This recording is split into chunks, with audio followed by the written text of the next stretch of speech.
কলমি শাক যারা খেতে চায় না, এভাবে যদি রান্না করে দেওয়া হয় তো হাঁড়ির ভাত পুরো হাঁড়িই ফাঁকা হয়ে যাবে। তো আসসালামু আলাইকুম ভিউয়ার্স, কী অবস্থা সবার? তো যদিও আমার কণ্ঠটা এখনও ঠিক হয়নি, তো সবাই ক্ষমার দৃষ্টিতেই দেখবেন। তো প্রথমে আমি একটা পাতিল বসিয়ে দিয়েছি আর এখানে কিছু পানি দিয়ে দিচ্ছি। আর আমি ফ্রিজ থেকে 5-6 টুকরার মতো মাংস নামিয়ে নিয়েছি। তো এটা সিদ্ধ হওয়ার জন্য বসিয়ে দিয়েছি। তো ওদিকে সিদ্ধ হতে থাক, এদিকে আমি কলমি শাকগুলা বেছে নেই। তো এখানে আমি 1 কাঠির মতো কলমি শাক নিয়েছি। তো গোড়ার সাইডটা কেটে ফেলে দিলাম। তো এখন কলমি শাকগুলা এক এক করে বেছে নেব।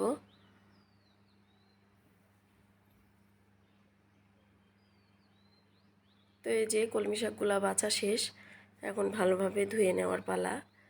তো এখানে অল্প পানিতে ধোয়াটা ভালো হচ্ছিল না, এই জন্য বেসিন থেকে ভালোভাবে ধুয়ে নিয়ে আসলাম। যদিও কলমি শাকগুলো পরিষ্কার ছিল, খুব একটা বালি ছিল না। তো এখন আমি একটু ছোট ছোট করে কেটে নেব, খুব বেশি কুচি করব না, এই যে মিডিয়াম সাইজ করে ছোট করে কেটে নেব।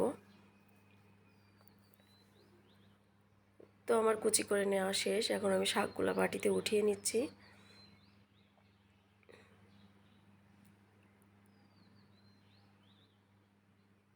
তো এখন আমি এখানে নিয়েছি পেঁয়াজ। তো এখানে আমি 4টা পেঁয়াজ ছিলে নিয়েছি। তো এখানে আমি 2টা পেঁয়াজ হলে হয়ে যাবে। তো পেঁয়াজগুলো কুচি করে ব্লেন্ডারের জারের ভিতরে দিয়ে দিলাম। আর একটা টমেটো নিয়েছি, পাকা টমেটো। তো এটাও একটু ছোট ছোট করে কেটে ব্লেন্ডারের জারের ভিতরে দিয়ে দেব।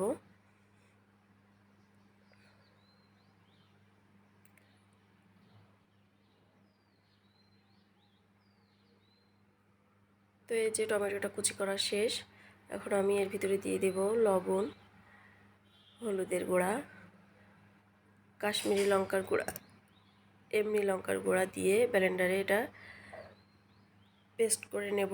তো আমার মাংসগুলোও সিদ্ধ হয়ে গেছে। তো আমি একটু, যেহেতু ব্যস্ত মানুষ, আমারও তো ধীরে ধীরে কাজ সহ্য হয় না। তো এই যে আমি গরম থাকার অবস্থায় এইগুলা কাঁটা চামচ দিয়ে ছোট ছোট করে নিচ্ছি। আর একটা মাছি যে কি জ্বালাতন শুরু করে দিয়েছে তা বলার বাইরে। তো ওগুলা কুচি কুচি করে নেওয়া শেষ, এখন আমি একটা কড়াই বসিয়ে দিয়েছি আর এখানে 3 টেবিল চামচের মতো সয়াবিন তেল দিয়ে দিলাম। আর এর ভিতরে দিয়ে দিলাম জিরা আর শুকনো মরিচ 3টা, আর রসুন কুচি দিয়ে একটু ভালোভাবে ভেজে নিচ্ছি। তো যে মশলাটা ব্লেন্ড করা ছিল সেটা এখন দিয়ে দিলাম, আর ওইটা ধুয়ে অল্প একটু পানি দিয়ে দিলাম, দিয়ে মশলাটা ভালোভাবে কষিয়ে নেব। তো এর ভিতরে দিয়ে দিলাম ধনিয়া গুঁড়া, দিয়ে মশলাটা ভালোভাবে ভাজা ভাজা করে নিয়ে এখন দিয়ে দিলাম ঝুরি করে রাখা মাংস। তো মাংসটা যেহেতু সিদ্ধ করা, এই জন্য খুব বেশি ভাজা লাগবে না। তো আমি অল্প একটু ভাজা ভাজা হয়ে আসলে এখন এর উপর দিয়ে দিলাম কলমি শাকগুলা। তো আমি এখানে কিন্তু কোনো পানি দেব না, শাক থেকে যে পরিমাণে পানি বাইর হবে এতেই কিন্তু শাকটা সিদ্ধ হয়ে যাবে। তো ভালোভাবে নাড়াচাড়া করে আমি ঢাকনা দিয়ে ঢেকে দিব। তো আগে যখন শাক রান্না করতাম তখন অনেক পানি দিতাম, পানি শুকাতেও কিন্তু অনেক দেরি হয়ে যেত। তো গ্যাসের আঁচটা কিন্তু লোতে রেখে শাকটা রান্না করলে কিন্তু পানি দেওয়া লাগে না। তো এখন আমি বারবার ঢাকনাটা খুলে একটু নাড়াচাড়া করে দেব। তো এইভাবে আমি 2 থেকে 3 বার ঢাকনাটা খুলে নাড়াচাড়া করে দিয়েছি আর ঢাকনা দিয়ে শাকটা ভাজা ভাজা করে নিচ্ছি। তো এই যে আমার শাকটা পুরোপুরি রেডি, এখন আমি একটা ফ্রিজে উঠিয়ে নেব।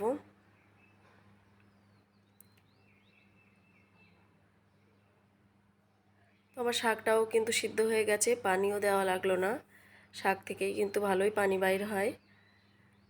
তো এই যে আমার শাক রেডি, এখন আমি আর দেরি না করে ভাত নিয়ে বসে পড়লাম। তো গরম গরম ভাতের সঙ্গে যে কি মজা লাগছিল, একবার গালে মুখে দেওয়ার মাত্রই মনে হচ্ছিল আর একবার মুখে কখন দেব। তো এই যে খেতে খেতে আজকের মতো বিদায় নিচ্ছি। সবাই ভালো থাকবেন, সুস্থ থাকবেন, আল্লাহ হাফিজ।